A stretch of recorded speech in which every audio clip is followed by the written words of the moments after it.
I get down out here talking shit about each other and talking about episodes. All right. You ready? Yeah. So here we are, News Life and Beyond, here with another episode.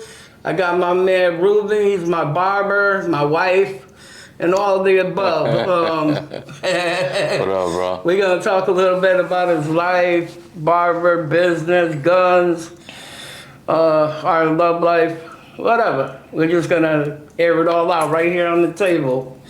So if you're not old enough to watch, move along. There you go. Yeah, because we love each other.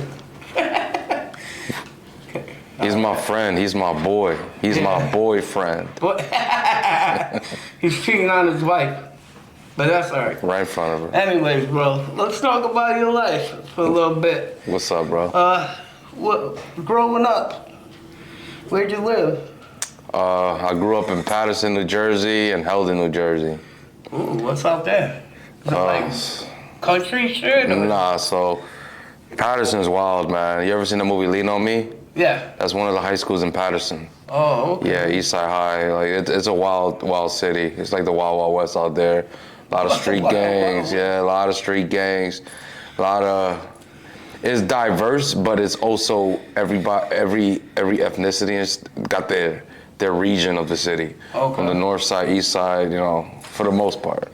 So it's like mixed up gang here, gang here. Yeah, there's more street gangs than anything. Yeah. Damn, it's like St. Louis, one crip is this, and then you go over here, a different crip, and sometimes they be beefing. Yeah. I don't get that.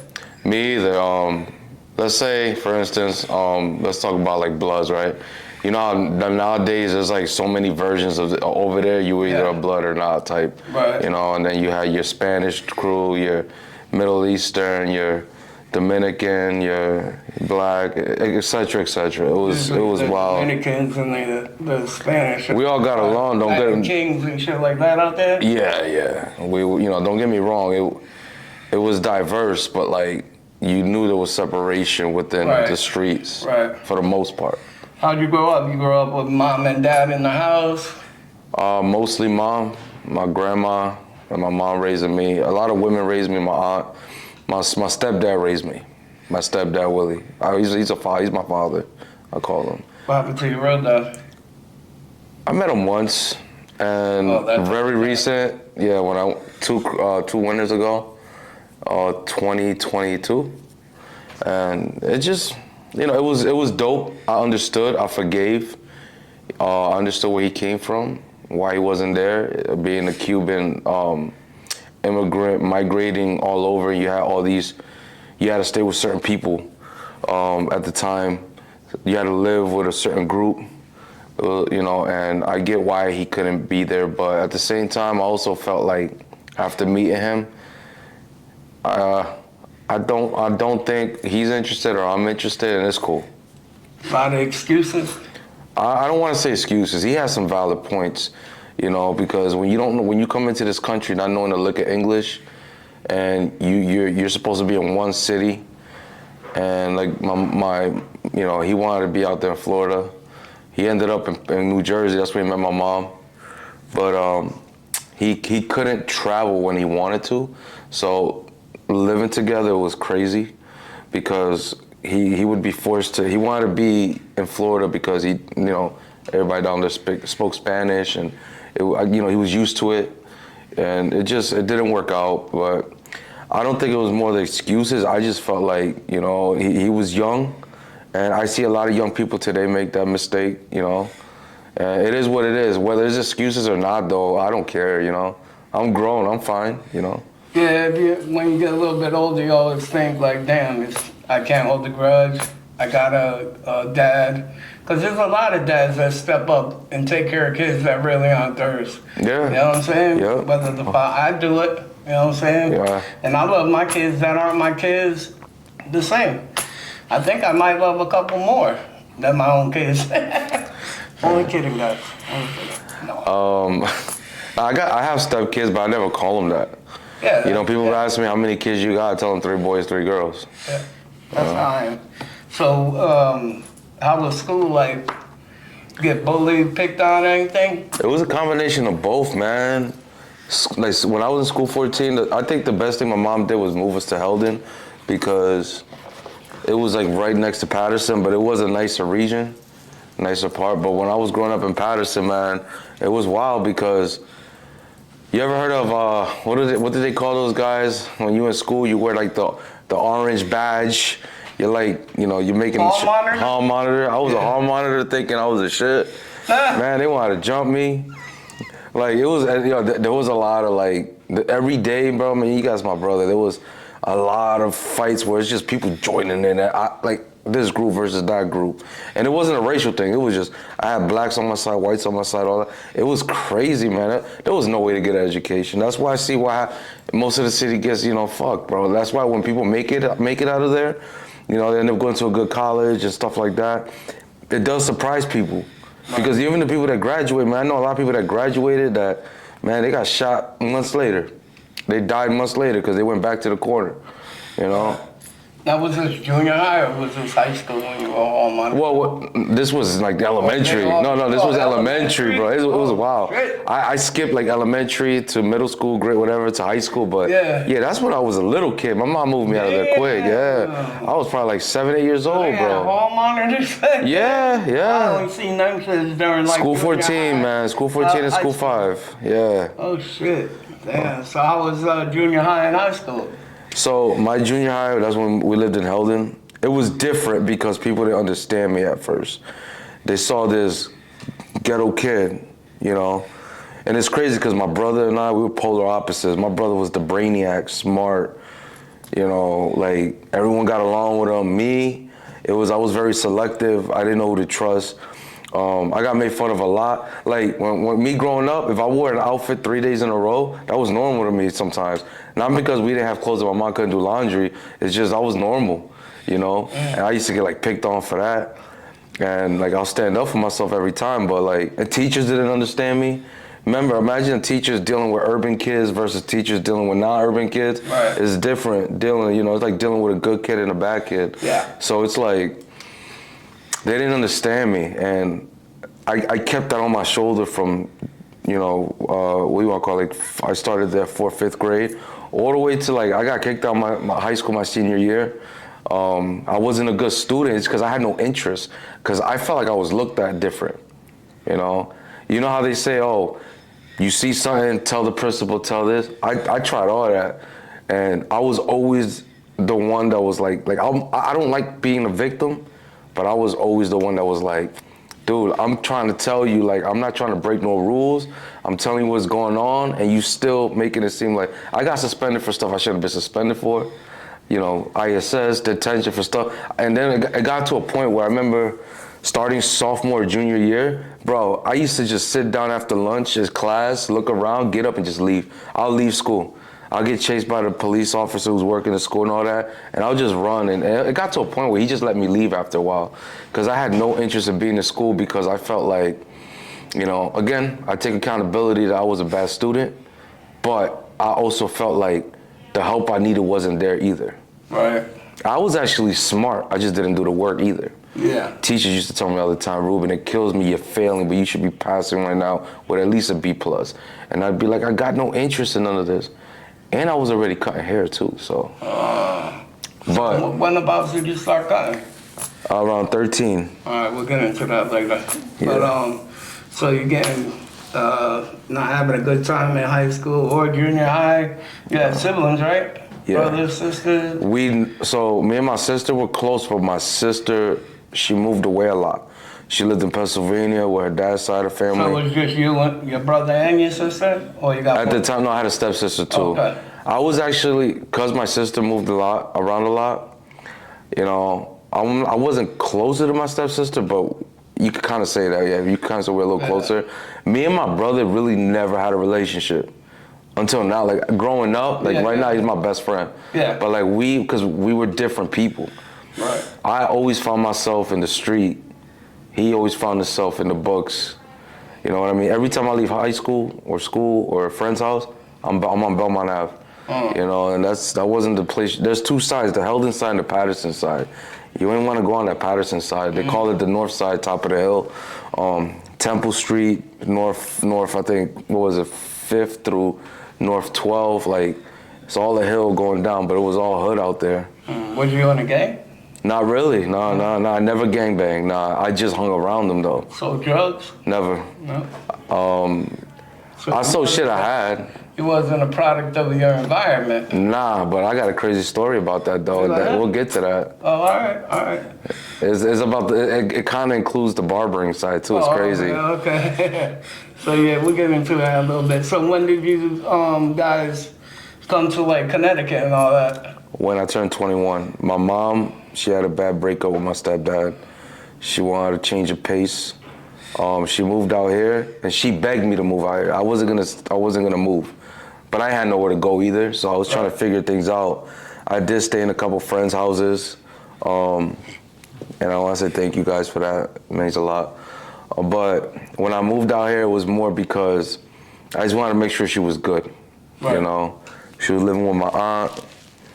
You know, and she tried to help her out, but I wanted to come out here and make sure my mom got back on her feet, didn't digress after the breakup, because it was bad on her, and she's doing a lot better. How long was she with your stepdad? Oh wow. Yeah. Yeah, I don't know the exact, but it was years. It was a while because he raised me. My parents were together 60 years. Well, God bless. Yeah. Is he still in your life? Yeah. Oh yeah. Nice. I text him here and I talk to him. Every shop I opened, he came to. He surprised me. He won't even say that. He'll drive up from Jersey, surprise me. He always tells me he's proud of me, and it's crazy because he was an ass. He was an asshole. He was an asshole, but I can understand why, because I was a dickhead. Yeah, my dad was an asshole too, yo. Yeah, I wasn't the best son, bro. Let's just say that. I was. Yeah. But you know what, though? He was always the hardest on me, and I thank him for that every day. He taught me how to be a man. I think my pops was the hardest on me too, because he babied my brother. You know what I'm saying? My brother should have been the girl, and my sister should have been a boy, because my brother's like a little bitch. And I'll tell him to his face, that's why I'm saying it. But it's just a pain in the ass sometimes, because I was the youngest, you know what I'm saying? So Yeah. I used to always be the fucking one that had to take everything, you know? So fuck it, whatever. So you was about how old when you came? 21. 21. Yeah. Did you have any kids or anything by then? No. Nah.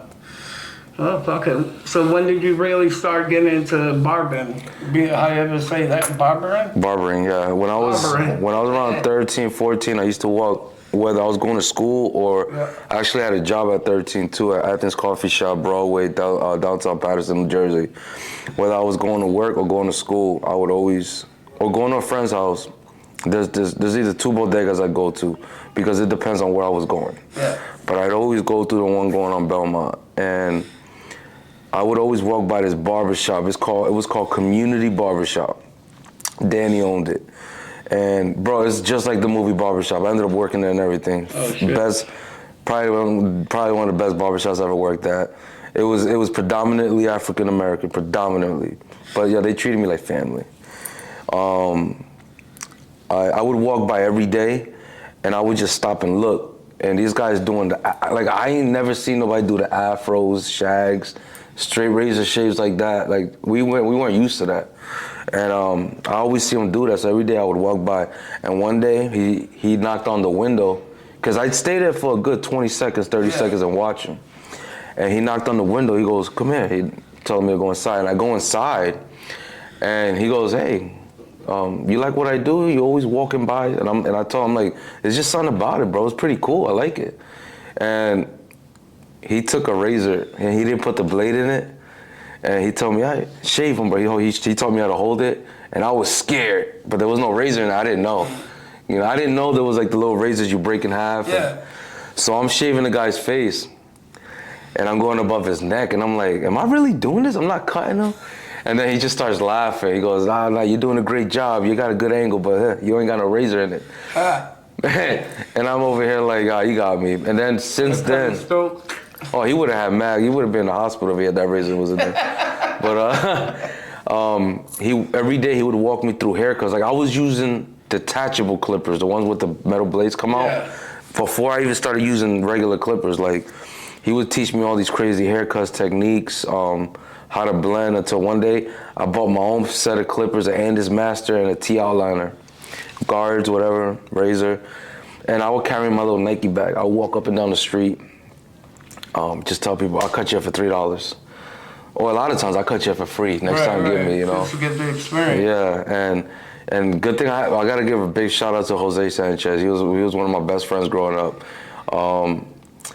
He is the youngest motherfucker I ever met with a thick ass beard, thick, and I would give him a fade, and I would do his beard every day. And it took me a while, but like I would do his beard. This is before I bought the trimmer too. I would do it with his regular trimmer at home, and yeah, like he'd always have a haircut. He's one of the ones that helped me. Another one, my brother, right? So when I started working at this shop, finally, I wasn't allowed a key until I knew how to do a fade, like a real fade. Right. And I remember every day, my brother, I'd be like, yo, let me cut your hair. My brother told me straight up, bro, I want a 2 and an edge up, that's it. I give him a fade, and then I'll fuck it up, but then I'll try to fix it. And yo, I got a lot of ass whoopers. My brother used to beat my ass. I'll tell you, bro, I don't care if I boxed or whatever, my brother beat my ass. Until one day, I don't know why he let me keep giving him haircuts, maybe because they're free.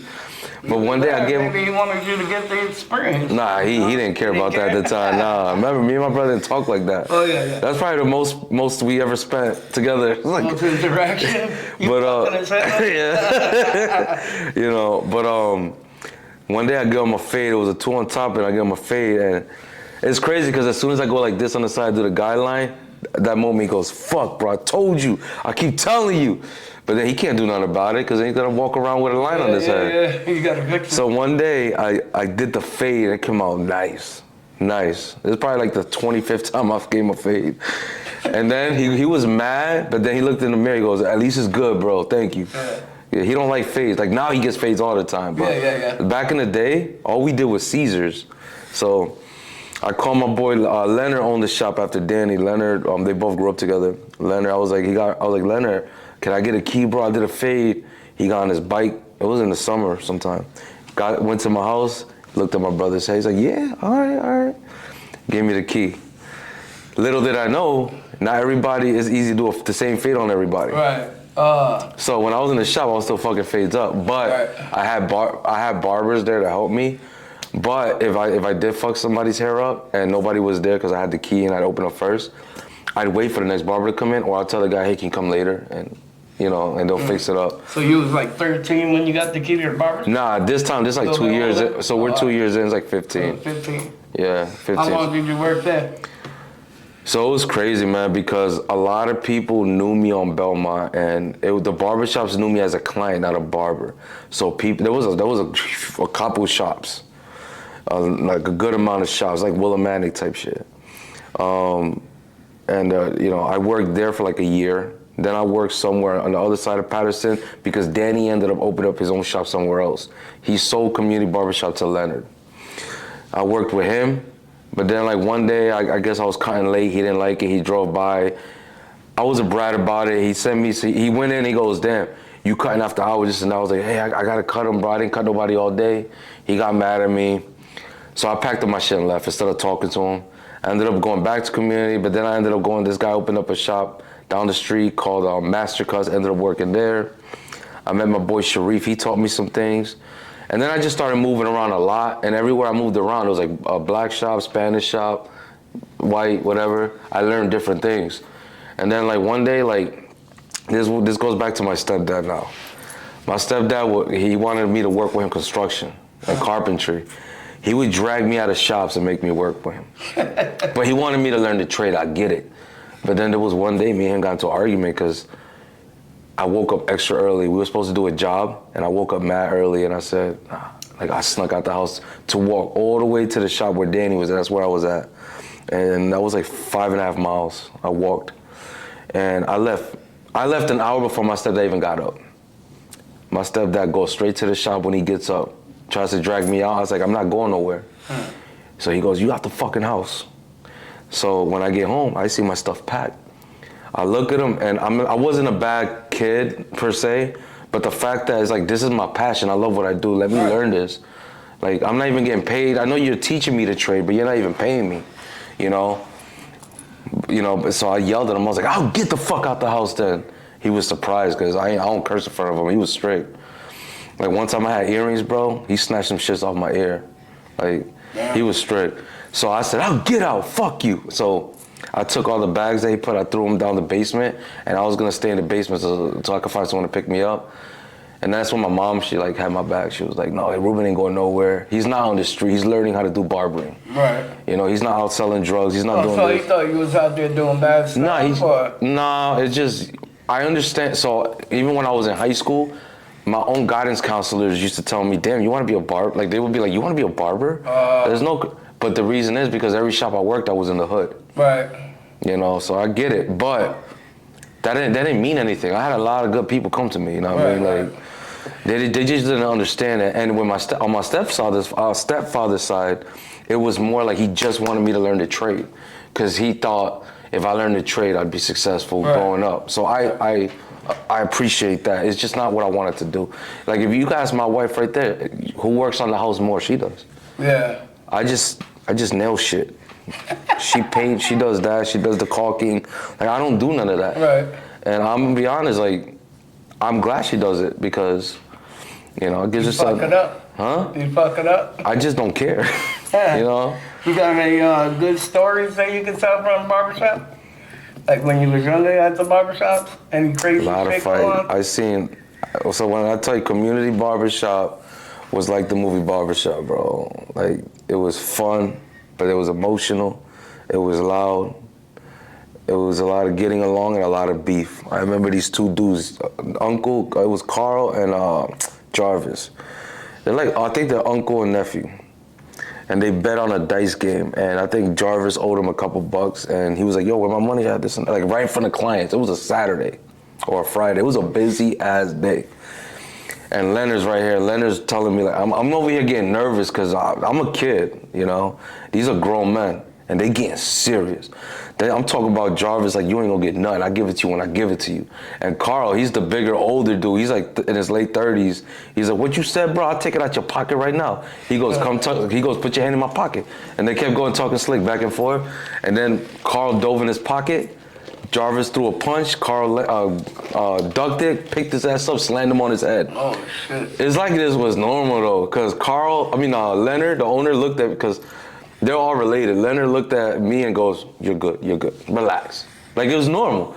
And yo, he told all the customers, "Come back later." And they all came back. But then he goes, "We gotta let them fight, bro."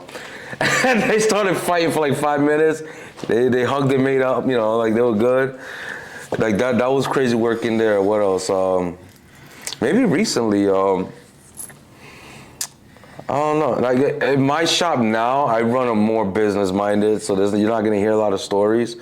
But like, yeah, it was like the hood shops I worked at. I've been in a shop where someone was outside. We were all chilling outside. It was like spring or summer. It was like late spring, and car rolls by, boom, somebody shooting, and we're all just ducking under cars. It's like I was always at the wrong place at the wrong time. Like, I wasn't involved in none of this. It's crazy because you'd be surprised how many people protect their barber. I used to go to this liquor store slash. The barber die, you don't get a good cut. I used to go to this liquor store on Temple North 7th, I think. It was like a bar slash liquor store with some of my clients. I drank young, I ain't gonna lie. This was when I was like 17, 18. And I used to go with them, and bro, they'll get a phone call, "Yo, these dudes," so it was up the hill and down the hill. Be like, "Yo, these dudes from down the hill coming up right now." And then my boys would be like, "Ruben, stay here, bro, stay here." And they'll like freaking protect me from not happening to me, you know. And then they'll just go outside and there's shots. And I'm not bragging about it because it was the saddest thing, because there was times little kids got like hit, stuff like that, you know. Yeah. That didn't happen a lot. That happened once, you know, and it scared the shit out of me. I'm not gonna lie. Like, violence isn't good, kid. It's not. No, like, I'm not bragging about any of this. This scared me because I was never that guy. I was never a tough guy like that. I was probably one of those guys that acted tough, but I wasn't a tough guy, bro. Right. So you went to Connecticut when you were 21? Yeah. Did you go to school for barber? To get my license. Yeah, and, What's that? and Waterbury. What's that like? $1,500 in school, and then you take the state board and you become a licensed barber. Is it easy? Not to learn how to cut hair. Right. It really isn't hard. Well, in here it takes time anyways. Right? Yeah, you yeah. can't just get a good haircut at once, right? The school I went About to, learning? yeah, the school I went to in Waterbury. The good thing about it was, my boy Gary had a shop next door. So even though I knew how to cut hair a little bit, I picked up a lot of stuff from these guys. Noel, George, John. I forgot the other guy's name, but yeah, I picked up a lot of stuff from them guys, and it's funny because since I knew a lot, Gary would be like, "Look, help me out. I'll help you out. Teach them how to cut some hair, and like people coming in." So I was like kind of the unsung instructor. Yeah. But I still had to be a student though. That I had, Right. I still had to do what I had to do to pass. But it was fun, bro. But most schools outside of that will not teach you anything. They get you prepared to take the state board, and you might graduate 90% of the time not knowing shit about barbering. What do you got to do to pass the state board? Get a 70 or higher. What do you got to do? Like, you got to cut? It's just a written test in Oh, Connecticut. it's written? In Connecticut, it's a written test. So you could just go in there and take it? You don't need No to- offense, my wife's a licensed barber. And she sucks. No, she's just learning how to cut hair. No, but she did apprenticeship though, so she did it through me. Yeah. We're But- just playing. Yeah, we're playing. Because she's right there. But, where did you work when you came down here? Did you work at a shop? So when I moved from Willimantic to Jewish City, because I met my wife, we worked at Lowe's Distribution. What a place to go from Willimantic to Jillison. Yeah, yeah. Did you cut hair when you were in Willimantic? Nah. I was working at FedEx, and then I got a job at Lowe's. So you moved to Jewish City. Nobody knows what Jewish City is. It's Griswold. It's Griswold, yeah. Yeah, more or less. The ghetto part, which I don't get, man. Go to Patterson if you've never been outside Jewish City, and you'll think Jewish City is like fucking Bel Air. If you sneeze, you miss Jewish City. Yeah. You know what I'm saying? You blink, you're done. That's it. You're out of there. So when you moved to Jewish City and then you worked, what? I worked at Connecticut at first with Marvin. Oh, okay. Yeah, I worked with him for a little bit. We had not really a fallout. There was a miscommunication. It was fun, but one day he got upset because a client told him that I would work Mondays, and I would do $10 cuts for new clients. And I guess a client had a conversation while I was in the shop saying, "Yo, it's dope that," because Marvin didn't work on Mondays. They're like, "Oh, it was dope that you do $10 cuts on Mondays," and he got pissed. And he kind of got disrespectful with me. Like the way he spoke to me, I was cutting somebody in the chair. Yeah. And I wanted to say something real bad, but I didn't want to lose my temper. But he was like getting real like crazy. Like he even gave me some guards. And then like he was like, "Yo, starting tomorrow, you need to buy your own shit, this and that. You over here charging $10 on Monday." And I tried to explain to him new clients. And then he tried to say something slick like, "Oh, but that guy, he ain't no new client." And I was like, I didn't know him till after I cut him. I didn't know he was your client, But he didn't even let me talk. He kind of stormed out. Yeah, I picked up my shit, stormed out, left him a nasty voicemail because he wouldn't pick up his You phone. guys act feel like girls.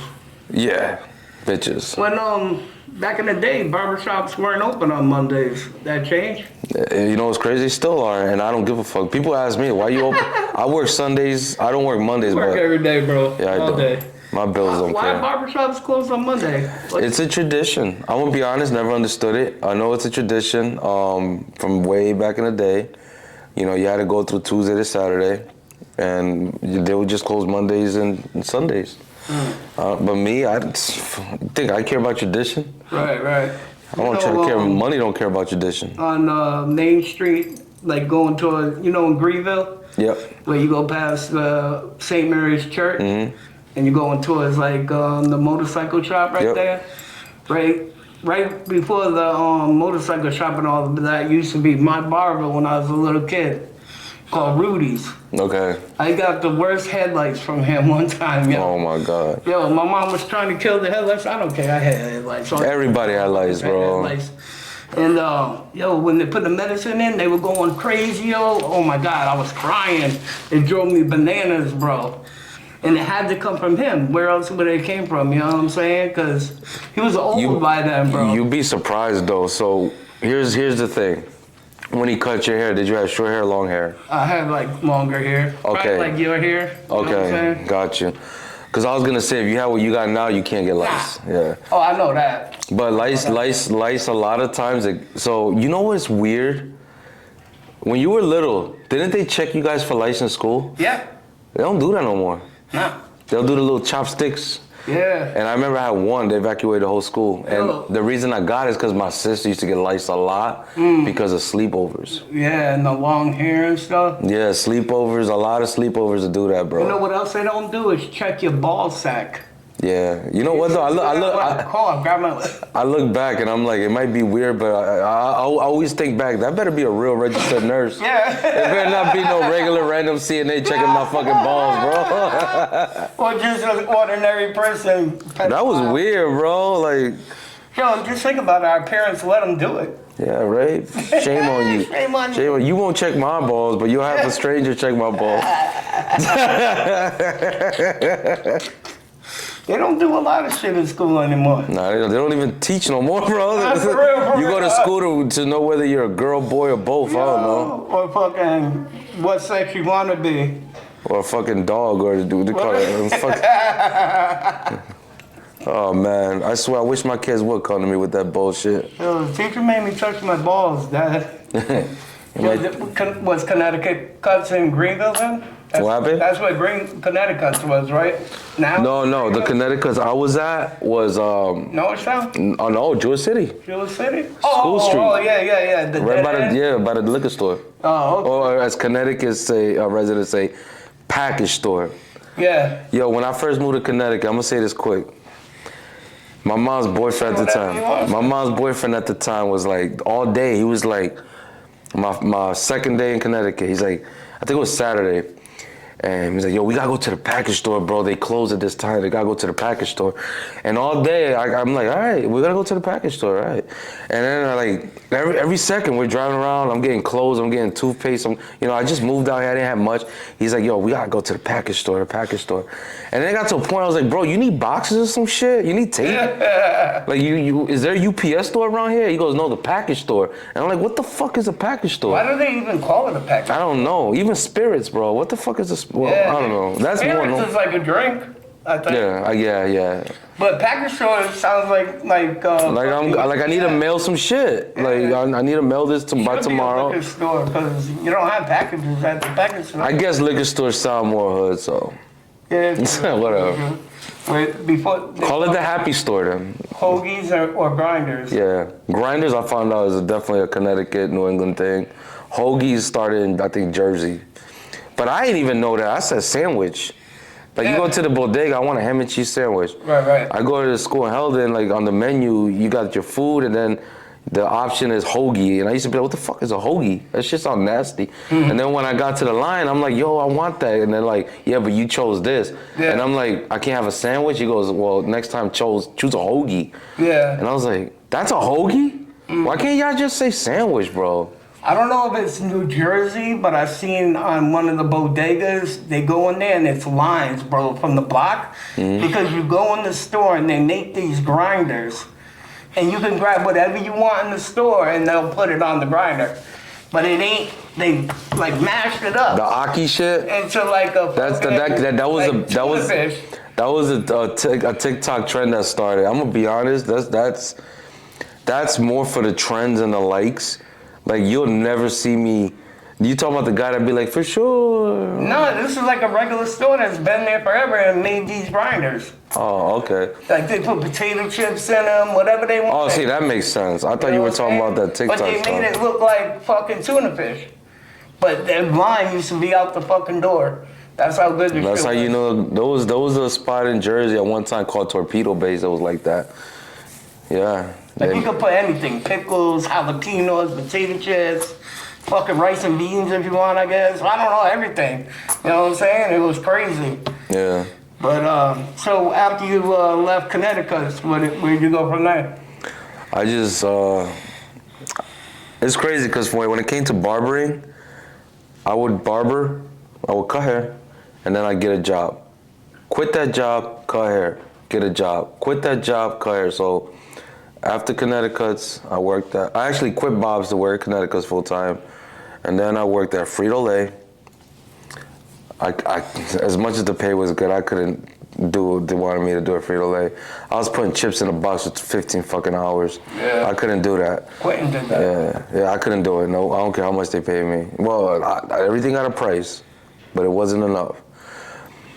The last time I lost my job, we ended up moving to Bristol. I went to culinary school. Now you with your wife still? Yeah. Or before. I was with my wife before any of this. I met my wife at Lowe's, and we were together ever since. 21? I was 21, yeah. All right.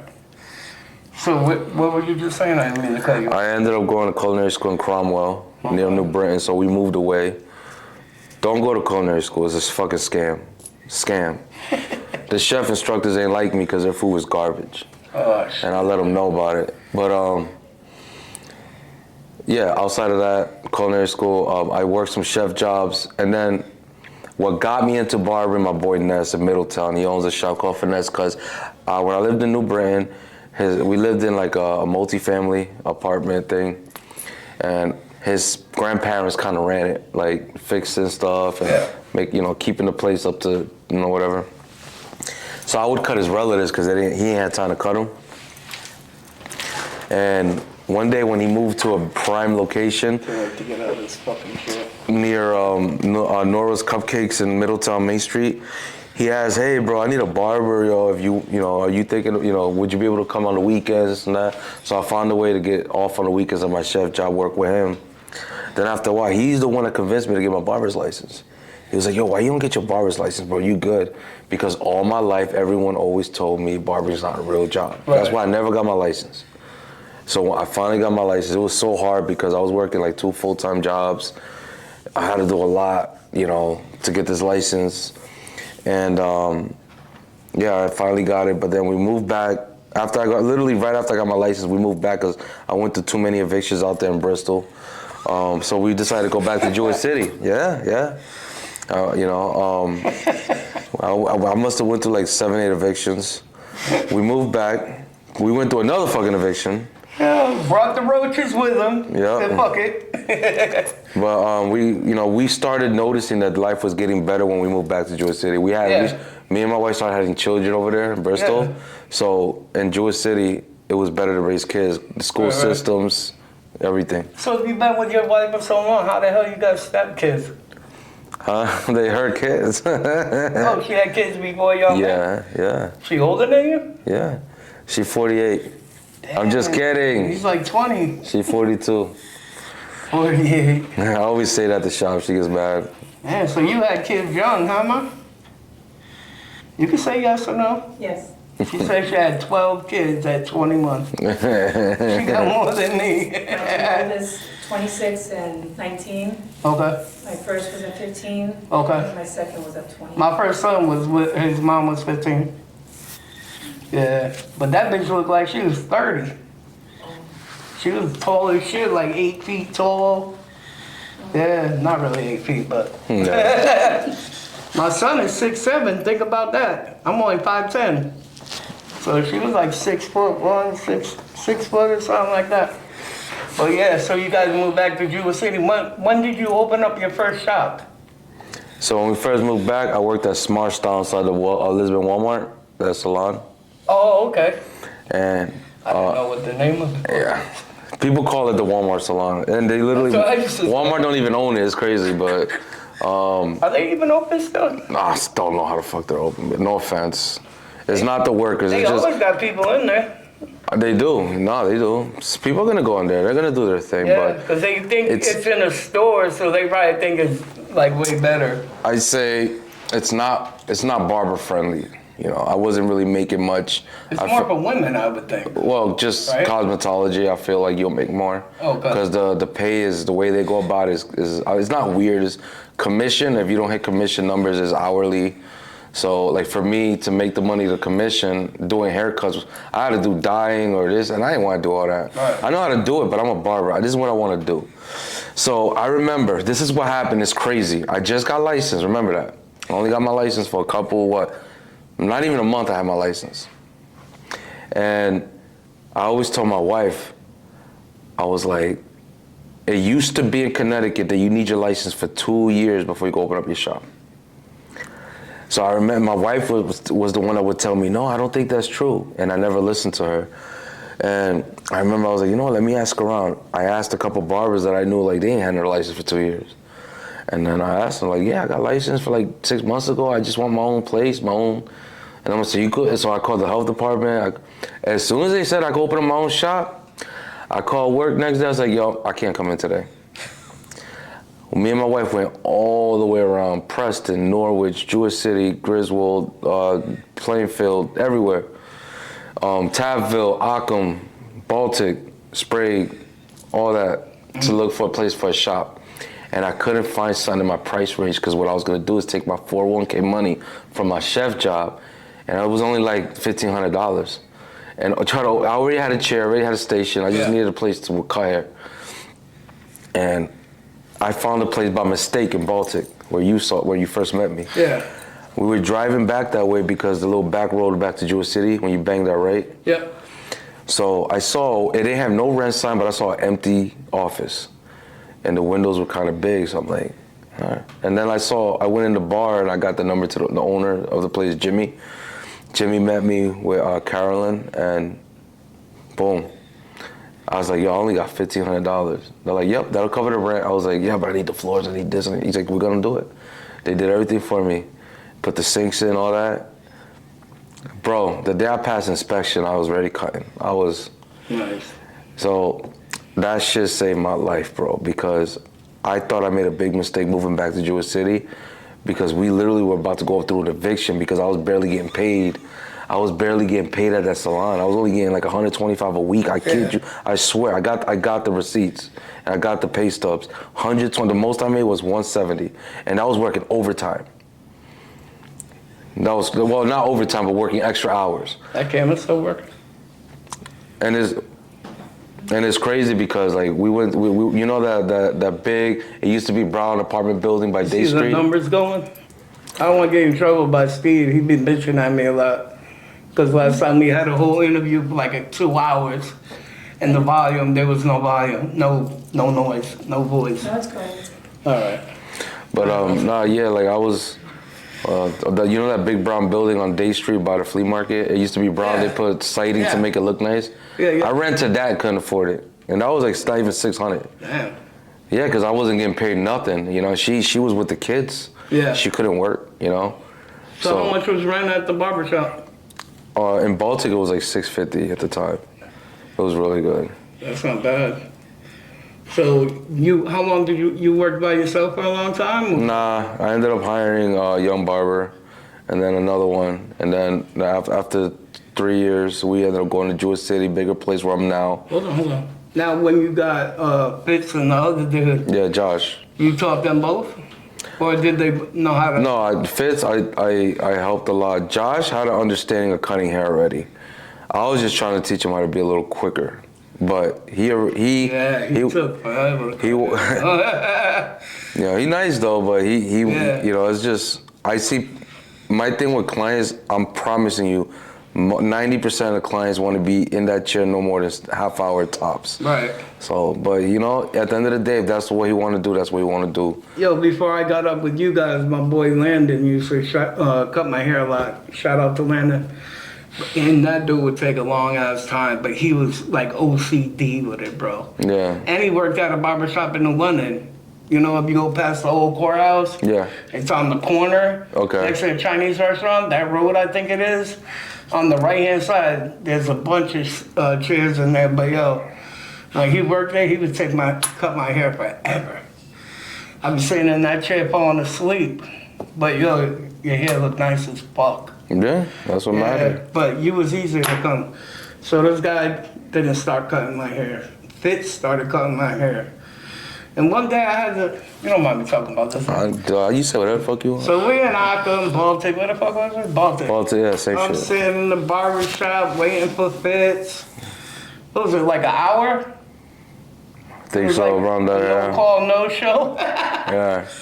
And then he finally showed up, but I had this guy cutting my hair. So from there on, That's right. You had an appointment. He yeah, I wasn't had an there. appointment. He never showed up. So from here out, Ruben been my barber. So how long did you stay at the Baltic shop? I You think. thirsty, bro? You can drink that. Yeah, I will. 4 years. 4 years. Can you tell any good stories from that shop? No, we had a lot of fun, bro. Honestly, I miss it. I'm be honest, bro. I used to like going there, yo. It was I nice love and small and cool. Yeah. But yo, Fitz never wore deodorant, and the shop was small, bro. Yo, right or wrong? Am I right or wrong, bro?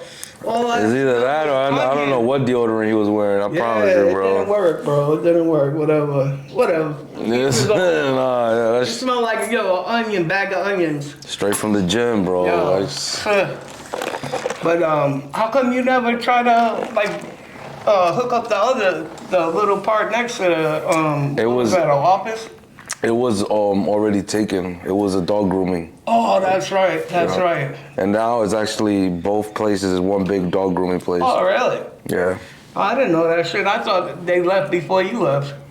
I never seen anybody. No, do it's that, actually a motherfucker. different dog grooming. Oh. So yeah, the lady Carolyn, she moved to Uncasville, and she got this big spot, and somebody took over there and took over the whole place. Okay, cause I never seen no. Some dude tried to put a shop in there, but like he went about it all wrong, bro. He started blaming Baltic, all that, and I'm over here like, dude, I had no problem. It's just you didn't want to take nobody. It was appointment only. But if you got 3 appointments for the day, take the walk-in, bro. I don't get barbers these days, bro. I mean, like, I'm not talking. He's gifted. He's nice too. Yeah. Dude is nice, bro. And So you gotta figure if you're paying $30 a haircut, and you only take 3, that's only fucking $90 a day. don't make no sense. The math ain't Yeah. math. I don't get it. I don't get it. I just Not everybody can be work oriented. You know what I'm saying? Want to go beyond what they're doing and work harder than what they, don't want to work. You know what I'm saying? But so you stayed in Baltic for 3 years. Where'd you go after that? where I'm now, Jewel City, Main Street. What made you want to go to Jewel City and open a barbershop? One complaint we always got was the shop was too small. Yeah, it was pretty It small. was small. It was small, but it worked. But it's nice. Yeah, it was nice, but Comfortable. we started, parents sitting. They would have to wait outside, Yeah, stuff like yeah, that. yeah. So I can see that. these guys, we were all talking one day about getting a big spot. This was during the pandemic when it started. And I found this spot. I would drive by Aramoni's, the old Aramoni's bakery every day, and I'm like, damn, it'd be dope. I could put a shop in there. Talk to the guys, and they kind of pretty much begged me to go there. And one thing led to another. When my lease was up, I was thinking about staying, keeping both shops. It just didn't make sense money-wise, because people own multiple shops. They'll tell you the headaches, like it's the quality. One's gonna be like, I'd rather go to that sharp image than this sharp image. yeah. I didn't want to, and I didn't have. I got kids. I got a life.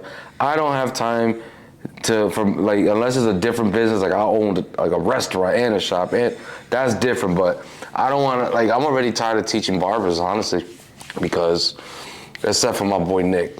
And the guys I got now, but like outside of that, I'm tired of teaching a lot of new cats because they don't take it as serious as you want them to think in the beginning. It's like anything else, right? You excited because you know the outcome, Yeah.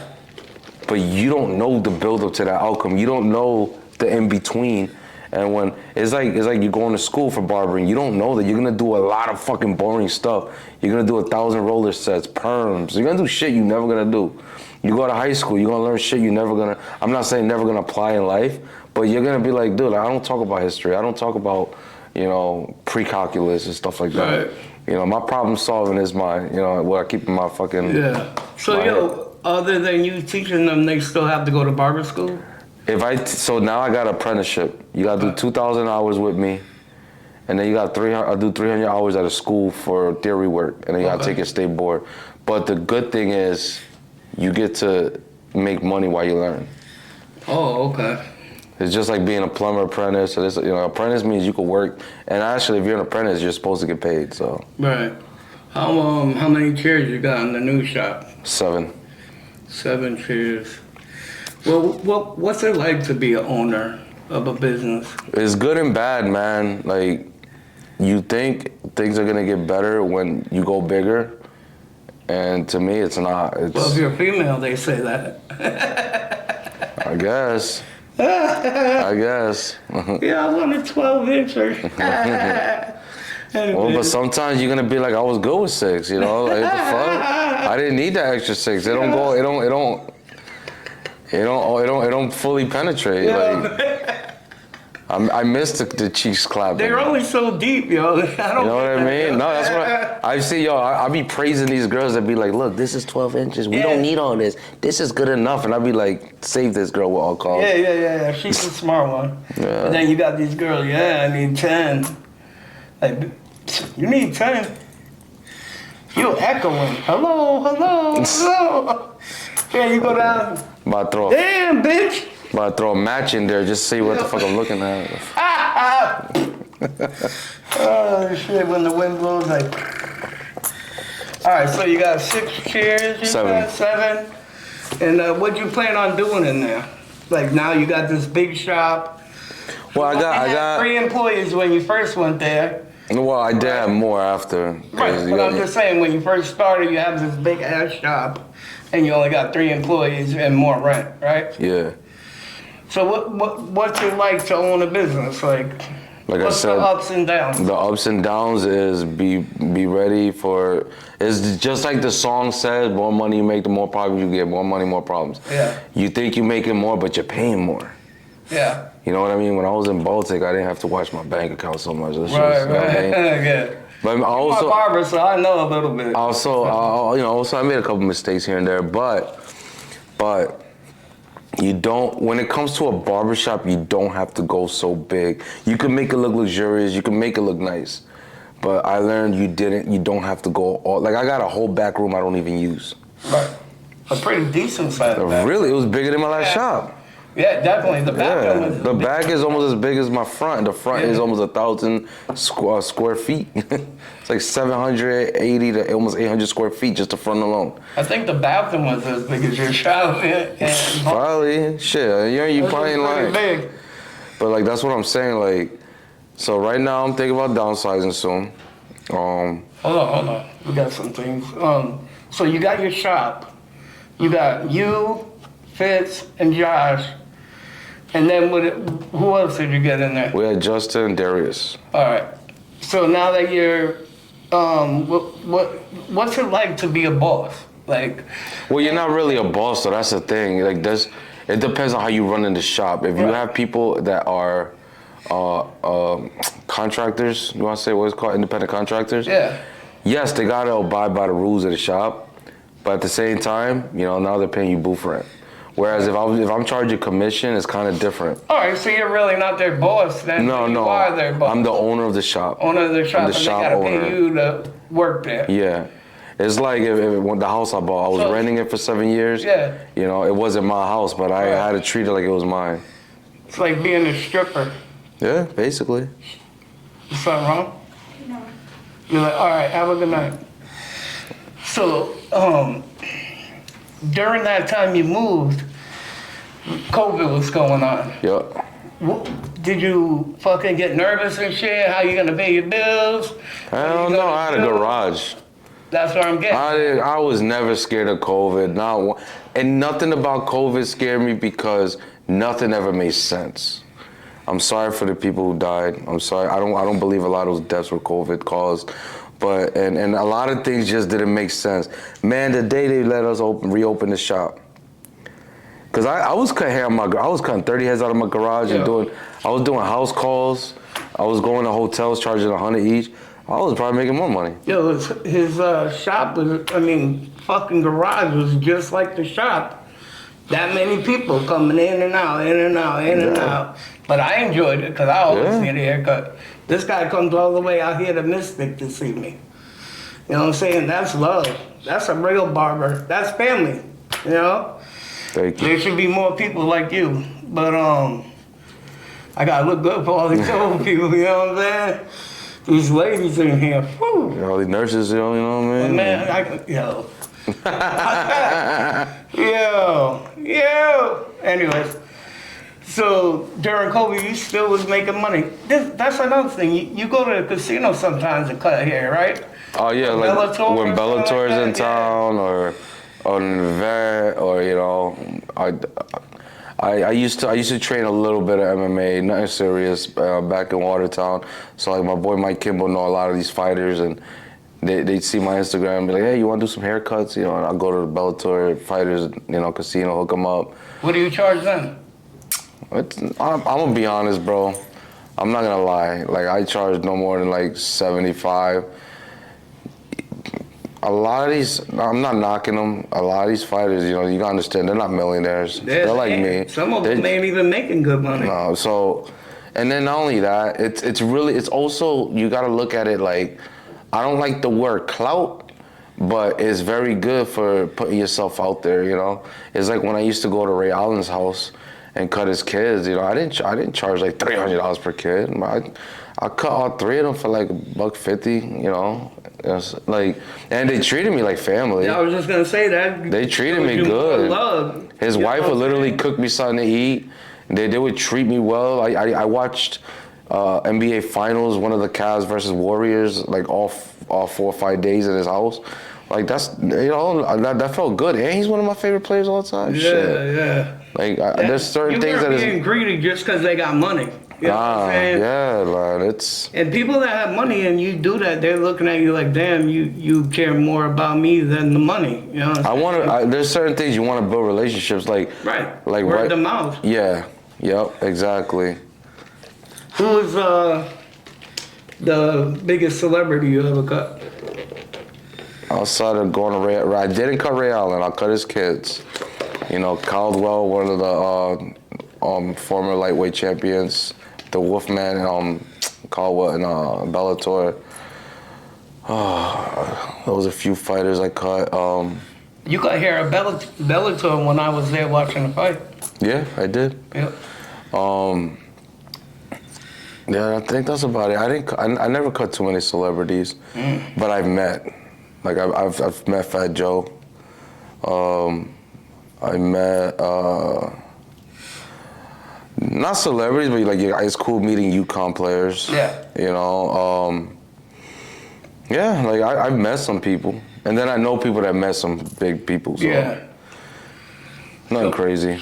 After COVID, you went back into the shop. How long were you out of the shop? What was it, 6 months? Around 6 months. We were out. So you was making bank though, because there was no barbers. I never, bro. I'll tell you one thing. This what made me realize a lot. The fact that everything was shut down and people would still do anything to pay for a haircut. They ain't going nowhere. Yeah. They couldn't even go to the store. They were staying right home. But the fact, that's the power of what a haircut does. It's like sometimes when you hit me up, like, bro, you in a nursing home, bro, in a hospital setting. You just want to feel good. I was just gonna say I want to feel good. Yeah. And there's a lady that cuts hair, but she's not gonna cut it like I want it. You know what I'm saying? She gives the old people fades. So imagine what she was doing to my hair. You know what I'm saying? Not on top of that, you do my hair, you do my beard, you do my eyebrows, my mustache, and it's still the same price. You know what I'm saying? Plus I give you a nice tip when I'm out. Right here I've been kind of broke. So. Nah, it's all good. But I still hook you up. Yes, you he know what I'm does. saying? Yes, he does. I'd like to give him more because it's a trip out here. But I appreciate it, you know what I'm saying? Because he cuts all my kids here just about. And when my other kids come down, he cuts their hair. So he, pretty much, I've sent a lot of people your way. Yeah. Yeah. So you come back to that barber shop, and then you, how long were you back before you decided to open a Spanish restaurant? I was doing both at the same time, actually. Yeah. Yeah. When you was at your house? Yeah, because I was in the middle of opening that, and actually, I was technically still in Baltic when we shut down. I was in the middle of opening Jewish City. Oh, yes. So I was Yeah. opening two businesses up at the same time. So yeah, about 6 to 8 months. What was that like owning two spots? Well, it was really my wife that owned it. You know, I was Yeah. just trying to give it a direction. It was stressful, but it was exciting. Yo, her food is good. We'll do it again one day. Yeah, We're gonna do a it. smaller spot, yo. No, Just for that spot wasn't good anyway because it was all electric. Yeah. So like, let's just say our electric bill every month was like $2,500. Yeah. Because you had to keep shit on even when you didn't have You get a anything. truck You still need a kitchen though. just to make what are them things called? Empanadas? Yeah, them shits are so good. Now we're gonna take a crack at it another day. Yeah. We're gonna do it right this time. You know, it was the fact that like a lot of people got at us because I'm the one that closed it down because I was already losing a lot of money on one, and then I needed that money for the shop that wasn't even fully built yet. So we learned what not to do, and when we do it again, we're gonna make sure it's 100%. Yeah. But we took a risk. So any one of y'all talking shit, you don't do nothing. You just stay home and jerk off all day long. Yeah. And y'all don't do shit, so y'all don't take no risk. So keep talking your shit. Yeah, I remember when you were cutting my hair, you was always bitching about the shop. Yeah, this was happening, that was happening, but you still were trying. You know what I'm saying? You were putting effort into it. Landlord was fucking you. Nah, it was the city Doing all kinds alone. of shit. People hate on this dude. What were they hating on you for again? Say it. I forget what you saying. I mean, you don't want to talk about that. Nah, They but might come at you. no, I don't care. No, like What that sound like? And the other hair places didn't want him there, right? yeah, They was mad because he was making money. that's how it is, bro. When you got some people making money and they think you're taking something away from them, which we weren't, you know. Right, they already had their own clientele. You know what I'm saying? But it's just that's just with any business, bro. Like, bro, the barbers that work with me opened up a shop up the street, Yeah. and we both making money. There's at the end of enough the people day. that need haircuts. No, but that's what Yeah. I mean. Like there's 2 diners in town, 4 pizza places, you know, multiple liquor stores, Chinese restaurants. Like, Yeah. like you know, if just because you see something different and you don't like it, like that's crazy to me, bro. Yeah. That's crazy. But it's okay because we're gonna do it again, and no one's gonna shut us down this time. She works here and she couldn't even turn the fucking alarm off. So I forgot what I was gonna say to you. Because that bitch, I don't want to hear this fucking noise in my. I'll get bitch after this. But so open up the restaurant was a headache, but you still gave your all to it. Yeah. Anything I do, I'm gonna give my all to it. Right. And now you got your shop going pretty good, and business is good. Yeah, it's good. But It's you're good. trying to move, right? Or you gonna? I'm trying to relocate. Yeah, definitely. I found a nice, very nice spot. My thing is, I miss being happy. Yeah. I'm not happy. Right. You know, I'm good, but I'm not happy. And anything you do, you gotta be happy. I gotta be happy, I man. love it. If you love it, And I it's feel your like job.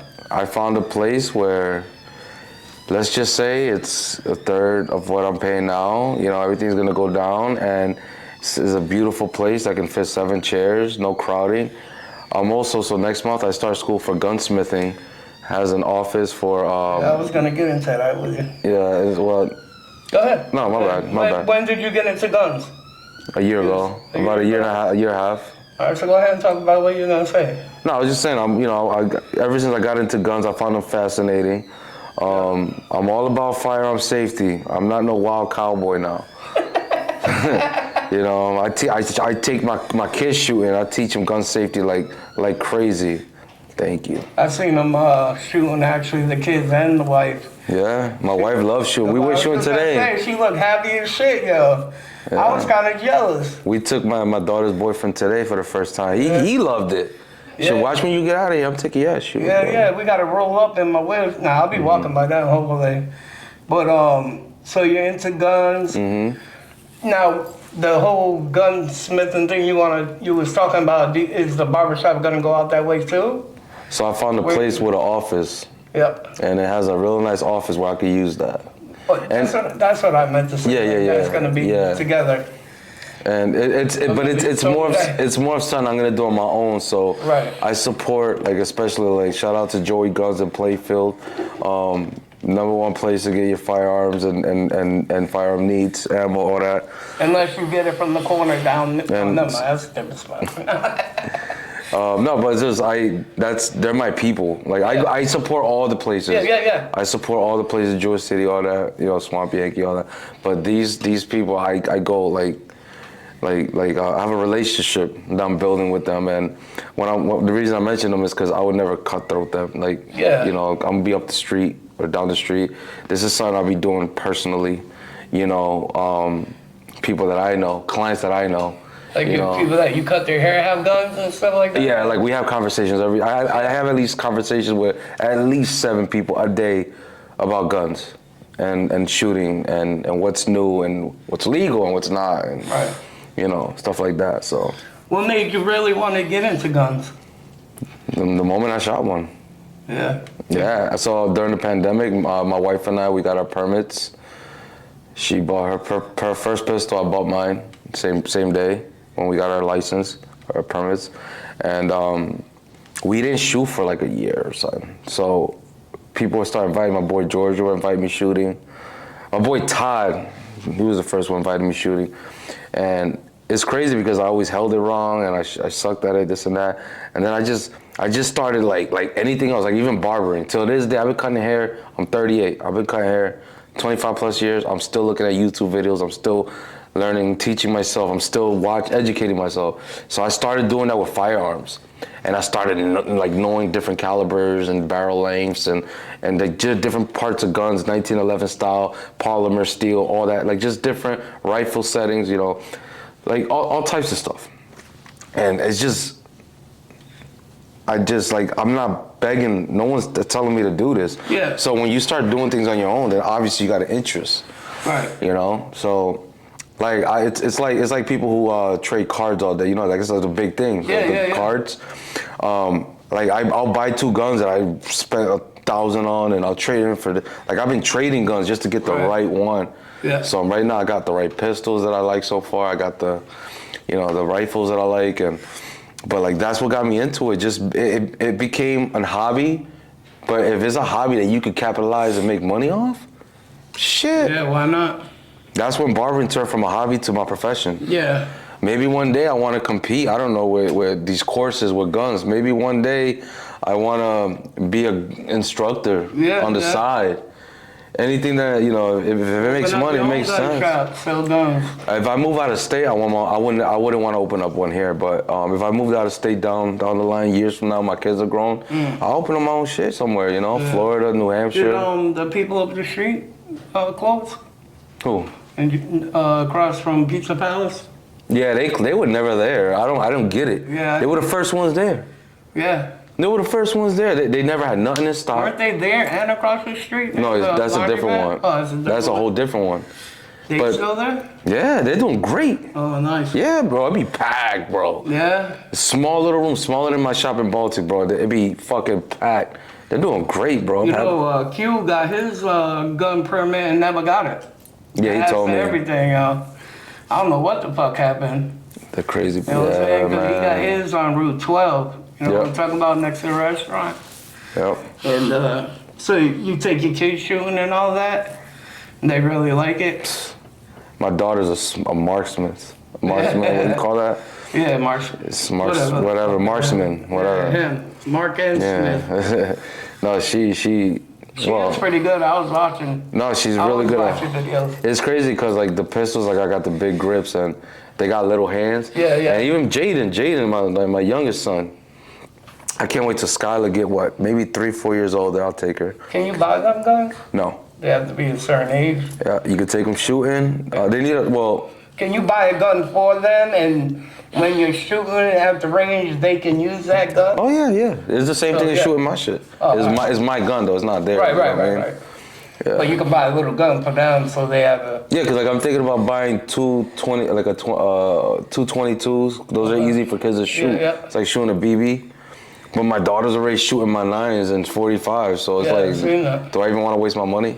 Yeah. You know what I mean? Like, I got a 22 rifle they could shoot, That's that machine gun looking one? Yeah, it's an MMP 2215. I was like, this motherfucker shooting an AR or something. They're literally shooting 22, that bro. That was cool as shit, though. Yeah. The other one I got is a 9, though, the Ruger, that looks like half shotgun, half tactical. Yeah. That's a Ruger PC9 carbine. PC PCC stands for pistol caliber carbine, which is pretty much rifles or long guns that shoot 45, 9, 22.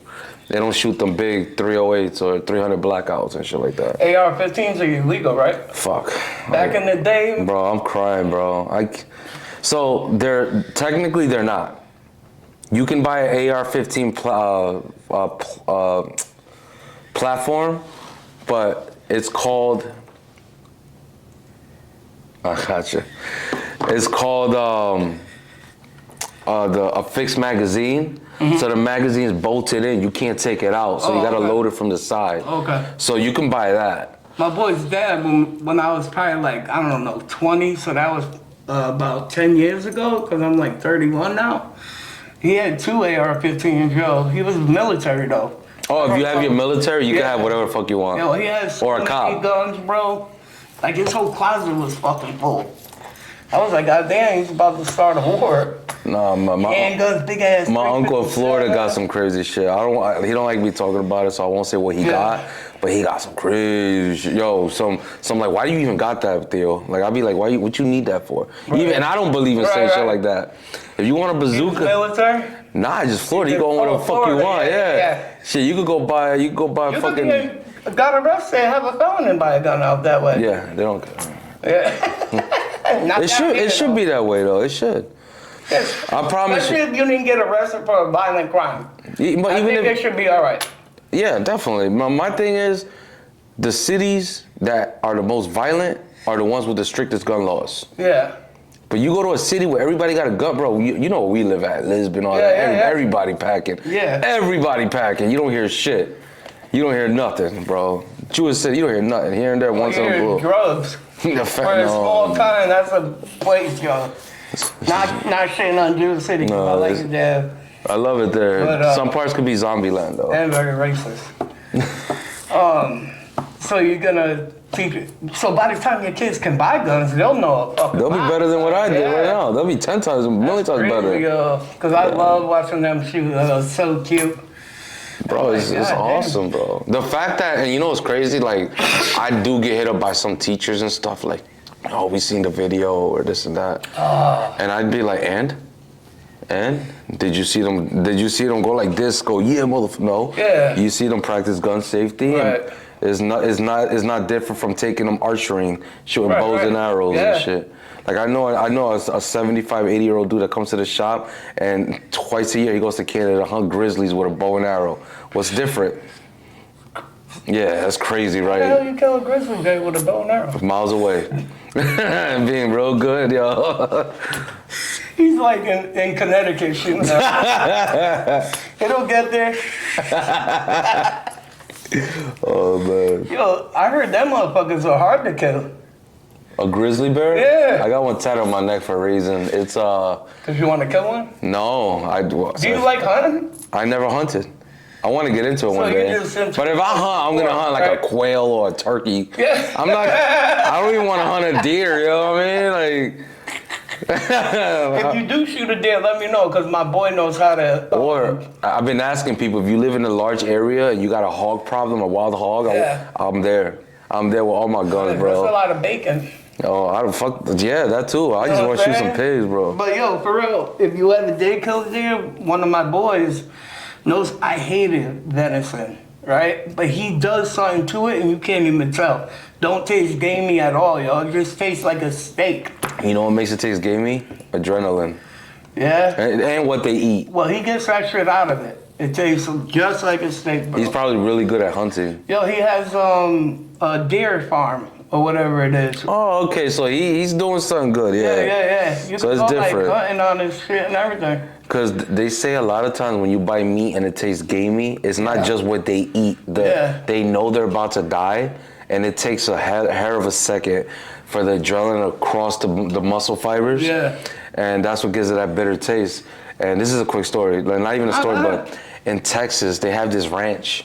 It's like fucking acres, like hundreds of acres, and they hire ex-military snipers, so you can pick your meat, whatever meat, cow, whatever. And there's a dude miles away on a helicopter, ready to get the animal for you, but the animal don't even know it's coming. Oh. costs a lot of money. You That's know? crazy. But I still get my shit at Walmart. Don't So. worry, I got it. It still sells pigs and everything. Yeah, I like we're bet. gonna do pig roast. Oh, nice. Hopefully this summer. Yo, we have picnics all the time, bro. I'll invite you. Yeah. You know what I'm saying? Steve got a nice house with a big yard and pool. No, I'll be Yeah. down, definitely. That's where I go to drop my kids off and never see them again. I give them bread and water for the day. Yeah, Don't definitely. call GCF. I'm only playing.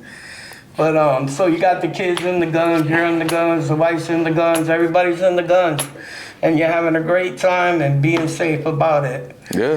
So is there anything that you wanna say anything? Tell people where your shop is? So my shop currently is on 31 Main Street, Jewish City, the old Aramoni's Bakery. I miss you, Aramoni's. That shit was the shit. Oh man, they're cool. You got a number for Sharper Image So- Barbershop? It's sharp. Everyone says sharper. We just sharp. Oh, It's sharp. all good. It's all good. Sharp. It's 860-591-1177. We use an app called The Cut. THECUT. Simple app to use to book. I tell people, once you book on this, you won't even call unless... I tell people, call me, because I have after-hour prices or before-hour prices, if you want to get in. But I recommend my barbers, Nick. Martha, everyone sleep on Martha, because she's this older lady, Mexican, very Yeah, but I always soft-spoken. hear her cutting hair when She I cut come in. my hair. She could cut. Nick too, yo, Nick. I've never in my life, in all the years I've had a clipper in my hand, seen anyone learn barbering faster than Nick. Never. He only been cutting hair half a year. Maybe he was meant for it, to be a Alright. barber. Well, he has, he told me he used to cut his son, Yeah. before he went to shop, but I'm very proud of him, man. He's a good dude. He's a loyal cast. Darius will be back, but these are all people you can look up on the app individually once you save them. And I'm under Chef the Barber. That was my old Instagram name before Instagram became dumb and deleted it, because everything's so soft these days. Yeah, the app is really easy to use. It's super easy, man. So it's called The Cut. You look up, and all of them on the bio, it says Sharp Image Barbershop, because it's an individual barber app. Sharp. Sharp, I said Sharp. I thought you said Got it. Sharp Image Barbershop on The Cut. And you look them up one time. Once you book that first time, you never have to put all that info again. It literally takes seconds. You see my schedule, their schedule, everyone's schedule. You see the prices. You pick your haircut. You pick the time. You put your name, your number. That first time. After that, all you got to do is put the haircut, the time, and it automatically got your number and your name. And you good. And we're not one of those barbershops that pre-charge you. I don't believe in that.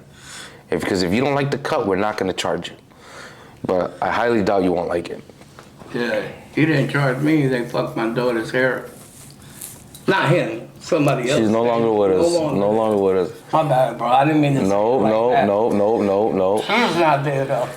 No, no longer with us. And once I say if you can't hack it, I don't care if I got to come up with the rent money myself, man. You out. Yeah.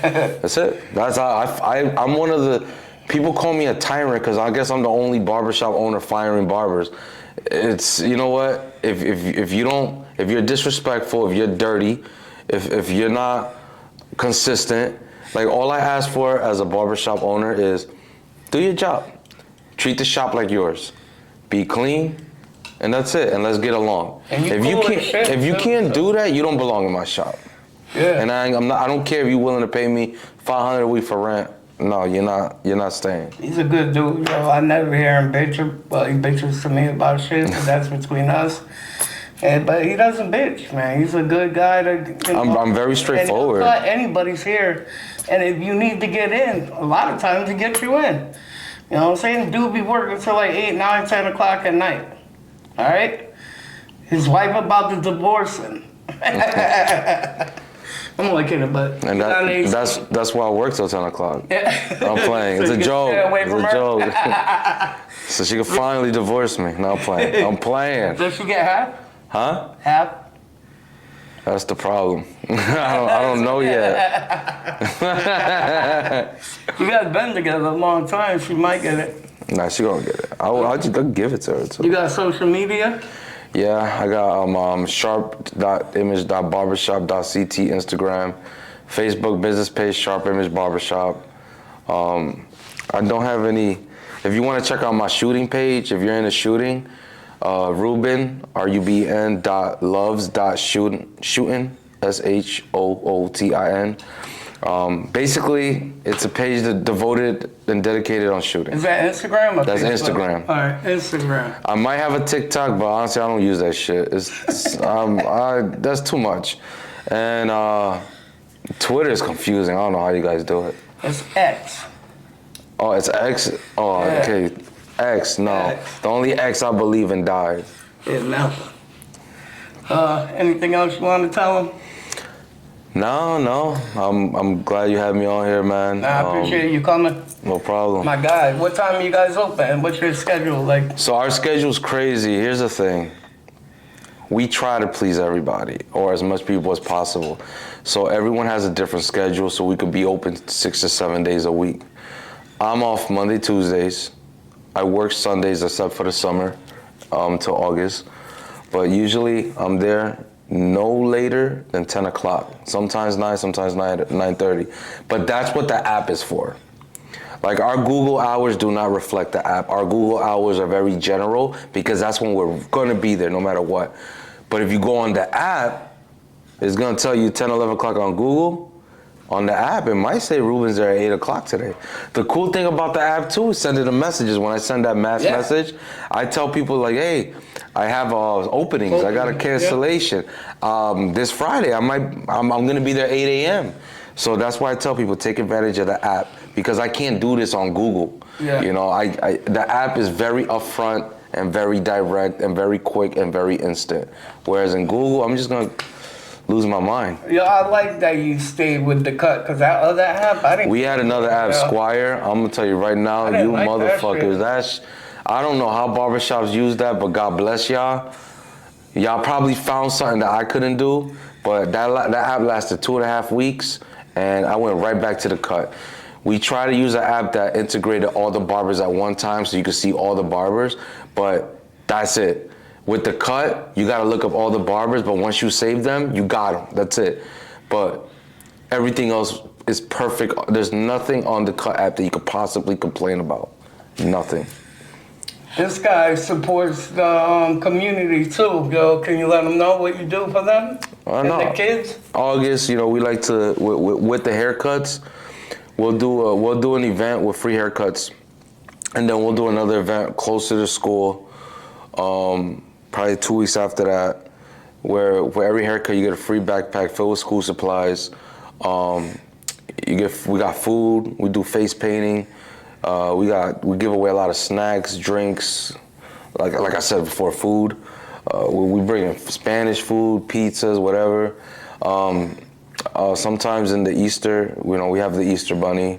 We give out baskets to kids. That was my wife's idea. During COVID, we actually drove around all over Connecticut. We gave out, I think, 250 baskets. It was very exhausting, but very worth it. I thought it was something that we were going to be finished by 3. We got home by 4 in the morning. We were dropping off baskets at people's houses because their kids were sleeping. That's how many baskets we had to give out. So it was fun, but it was grueling. But that was during COVID, so we couldn't touch, hug, and so the Easter bunny came in front of your house, dropped off the basket if you wanted to take a picture from me from afar, so it was cool. But now we do it at the shop. We try to also unite with other barbers. Like I go to New London and there's Jeffrey's shop, I Got You Next, et cetera, all these other shops. And it's 50 barbers, kind of a whole bunch of people. We do stuff like that. Like barbers, these days they stepped up with giving back, man. It's amazing. Like even Jewish City alone, all the shops, they're starting to do the backpack thing. Yeah. And that's great because I don't got to come up with 300 backpacks. Now everybody can do it. And the fact that everyone's doing it shows you that the whole community is working together and not against each other. That's good though that, there's a lot of people out there. Jewish City supports, for real though. Like during Christmas, they get mad shit out, bro. Oh yeah. They always have parades. You know what I'm saying? They do a lot of stuff that you don't see these days. I gotta be honest. I remember there was this random ass parade that just started happening from the school. I think it was homecoming sign, Yeah. and I didn't even get that memo for it. They Like, sold candy, everything. But yeah, it every was parade. nice. We also, give donations to the booster clubs, the athletic programs. We do a lot of stuff, and it's cool because you know what? It's for the kids, man. And I'm gonna be honest. I remember somebody posted. They tried to post on my behalf. Oh, why wasn't the news there, or did they get any coverage? I don't care about that. You know, the only You're reason. not doing it for that. You're doing it because you want to. Yeah, definitely. You know. Yeah, I brought it up because you need to, people to know you do that shit. Yeah. No problem. I have no issue. Gives back. You know what I'm saying? So, well, bro, I know you got school tomorrow with your kiddies, so we're gonna wrap it up. It's 8:38. Yeah, no It's problem. my bedtime. I'm old, but I really do appreciate you coming out and doing this shit. Get you talking about the shit you do, being a business owner, a sex worker. A barber. Essential worker. But you guys know where we're at. We're everywhere. TikTok, Facebook, Instagram. Let me see. X. Let me see what TikTok. Snapchat. But OnlyFans. OnlyFans. I said that last time. I said MySpace, all types of shit. Remember MySpace? Mm-hmm. Anyways, love you guys. MySpace was a shit. I always appreciate you guys watching, subscribing, liking, whatever you guys do. News, Life, and Beyond. We're out. Have a good night. Oh, man. Alrighty. That was good. It's not my first rodeo, yo. MySpace. I used to go to New York and do these things. Yeah? Mm-hmm. Yeah, the dude we had last week came from Boston. Oh shit, that's was it the Gypsy? Chino. Oh, okay. Chino the Grenade. That's right. Yeah, he was good, bro. Life and Beyond. News, Life, and Beyond. New podcast, it's time you tap into it. Real life interviews, focus on your businesses. No propaganda or gimmicks, just two dawns. Steve J and Adam A. News, Life, and Beyond. News, Life, and Beyond. News, Life, and Beyond.